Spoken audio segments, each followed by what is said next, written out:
Hi, Andrea Morsek-Grazini, founder and CEO of WetheP. Happy to be speaking today with Michelle Benegas, a PhD student in her last year of studies and also developing a consulting practice around her work in languages and civic engagement. She's got a fascinating story about how she stumbled into this work, and we're excited to hear more about that and where she's headed with it.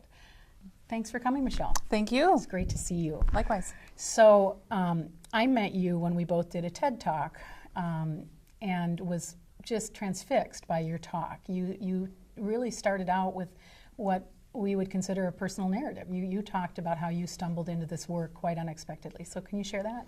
Absolutely. Yeah, I guess what I would share is that I came into teaching immigrants and refugees in a very haphazard way. So I was planning to be a Spanish teacher with an interest in teaching in an environment like the environment I was educated in.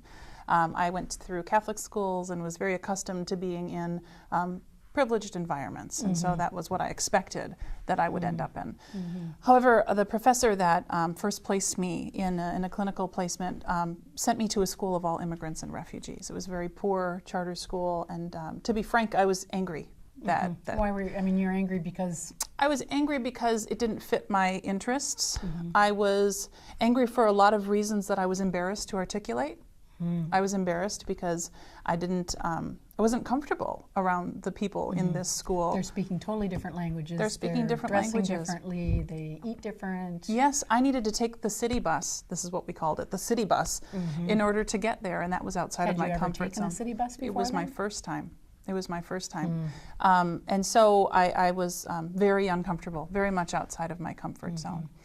And somehow I ended up falling madly in love with this work. Now, how does that happen? I mean, you're going from a point of embarrassment and tremendous hesitation and anger to how do you fall in love with it from there?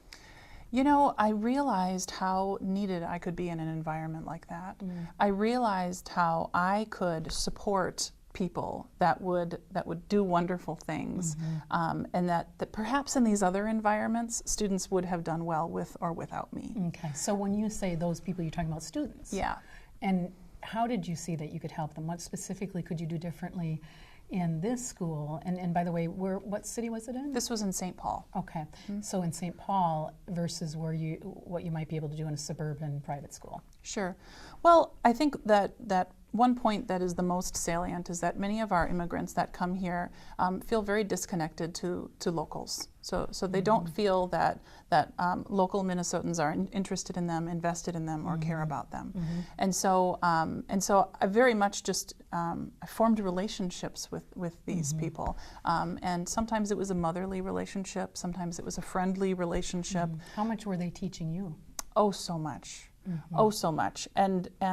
And I say that joyfully, but I also say that regretfully, because there were times when they taught me things as a result of my mistakes, as a result of my hand on a Muslim man's back. Oh. You know, as a result of my pointing to things on the board and clicking my tongue like, not knowing that that was a middle finger in Ethiopia.